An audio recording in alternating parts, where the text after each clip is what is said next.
President Andrew Jackson was the first target of an event previously unthinkable in America. A citizen, Richard Lawrence, tried to assassinate him. The attack on Jackson in 1835 was truly a shocking event because no one believed that an assassination would be likely in the United States, because it was a country based on freedom, democratic principles, regularly scheduled elections. There was absolutely no reason to kill an American president. The attack was rationalized when Lawrence was found insane and committed. Surely the act could not happen again. But it did, 30 years later, to the towering president who had rescued the nation from self-obliteration. Abraham Lincoln, the 16th President of the United States, was assassinated on April 14, 1865, by an actor every bit as well known as Lincoln. What a lot of people don't understand about the Lincoln assassination is that Lincoln, until his death, was one of the most unpopular presidents in American history. Lincoln was born in a crude log cabin in Kentucky in 1809. The future president had little more than 10 months schooling in his whole life. On his own, he studied law and was admitted to the Illinois bar in 1837.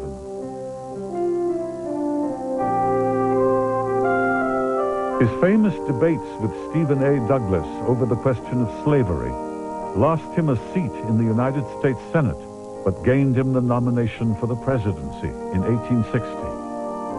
By the time he was inaugurated in March 1861, 7 states had seceded from the Union.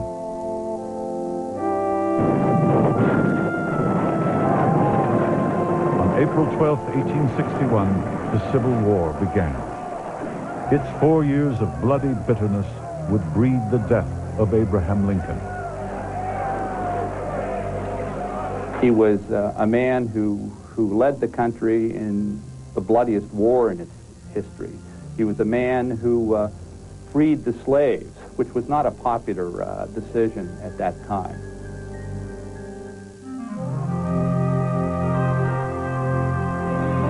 At the war's end, Lincoln was loved by millions and wished dead by an equal number.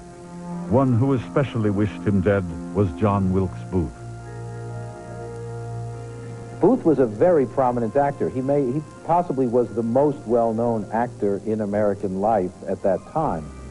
John Wilkes Booth had performed on the stage to rave reviews north and south in virtually every major theater in the country. Booth did a lot of ranting and raving about the injustice to the South and the horrible things that were happening and what a monster Lincoln was for bringing this about. But he never fought. And he was angry at himself for never having fought against the Union. During the war, he and a small group of conspirators developed a plan for kidnapping Lincoln and holding him hostage or holding him for ransom. Twice the would-be kidnappers, including Booth, George Atzerodt, David Herold, and John Surratt, were foiled. But before they could try again, Lee surrendered and the war was over. Booth was just enraged. He wanted to punish Lincoln. Obviously, the idea of kidnapping Lincoln, as he had previously planned, didn't make sense anymore. Booth upped the ante. He'd personally assassinate Lincoln and have a new accomplice, Lewis Payne, assassinate Secretary of State William Seward. George Atzerodt would murder the Vice President, Andrew Johnson. Booth was not the tool of anybody. He was by far the most intelligent and independent-minded of that group, and they were followers of Booth rather than him being the tool of some other organization. On Friday evening, Good Friday, April 14th, 1865, Lincoln attended the theater to see the play Our American Cousin. John Wilkes Booth planned the assassination in that theater, not just because he wanted the notoriety that he knew would accompany it, but because as one of the most famous actors in America, he had unlimited access to the theater. So he was able to come and go as he wished, which meant that he could walk up a pair of narrow stairs to the president's box, open the door, and shoot the president. President and Mrs. Lincoln and their guests, a Major Rathbone and his fiancée, seated themselves in a bunting-draped box. 4 years of war had aged Lincoln terribly, and here was a moment of diversion. John Wilkes Booth knew the play, Our American Cousin, very well. He knew that a comic character would get a big laugh at a particular point in the play, and that would be an ideal cover for the assassination. Lincoln's private bodyguard, John Parker, had grown bored with the play. He'd wandered off to a saloon. And this is incredible, considering the fact that Lincoln received 80 written death threats in just that week alone.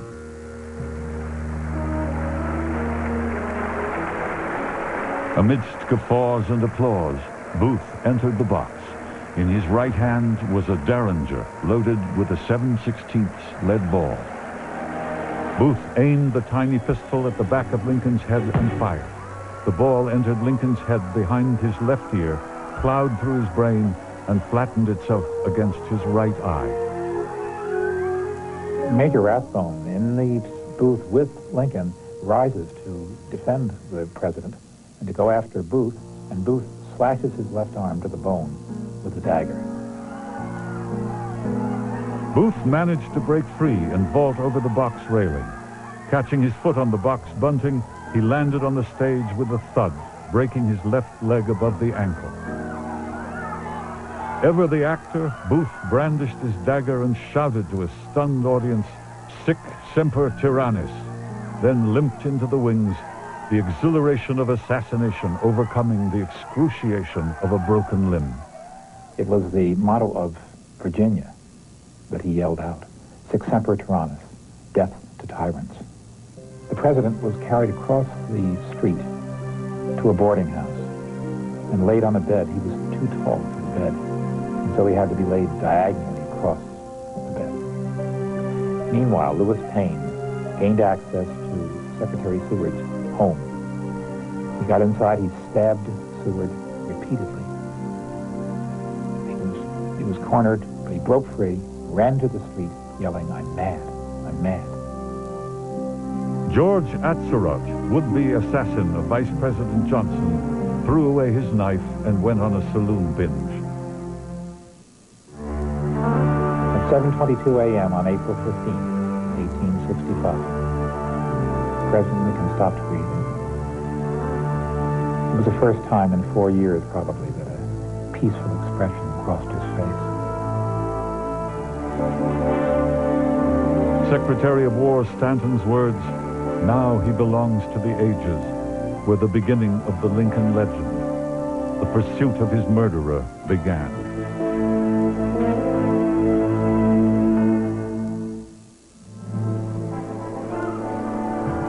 The hysteria in the theater after the assassination had covered John Wilkes Booth's scramble to a waiting horse.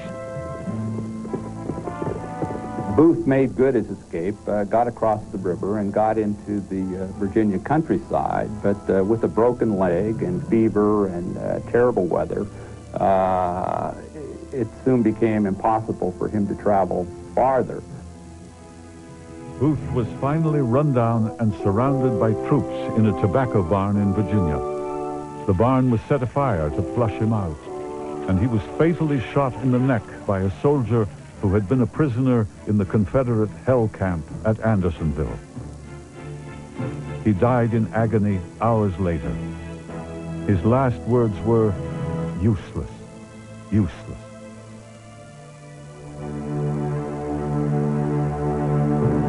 Payne, Atzerodt, and Herold were mass hanged in Washington, D.C. after trial and conviction. With them died Mary Surratt, sister of John, and the possibly innocent keeper of the boarding house where the assassins met. Thus ended the only proven conspiracy in the history of American presidential assassination.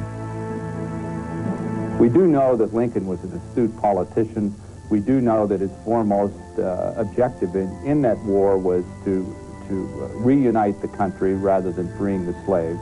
But it's hard to imagine that Lincoln would have tolerated the policies which were eventually initiated by the southern states and which account, in my view, for so much of the misery in American race relations today. By an actor every bit as well known as Lincoln. What a lot of people don't understand about the Lincoln assassination is that Lincoln, until his death, was one of the most unpopular presidents in American history. Lincoln was born in a crude log cabin in Kentucky in 1809. Surely the act could not happen again. But it did, 30 years later, to the towering president who had rescued the nation from self-obliteration. Abraham Lincoln, the 16th President of the United States, was assassinated on April 14, 1865. That an assassination would be likely in the United States because it was a country based on freedom, democratic principles, regularly scheduled elections. There was absolutely no reason to kill an American president. The attack was rationalized when Lawrence was found insane and committed. President Andrew Jackson was the first target of an event previously unthinkable in America. A citizen, Richard Lawrence, tried to assassinate him. The attack on Jackson in 1835 was truly a shocking event because no one believed. The future president had little more than 10 months' schooling in his whole life. On his own, he studied law and was admitted to the Illinois bar in 1837. His famous debates with Stephen A. Douglas over the question of slavery lost him a seat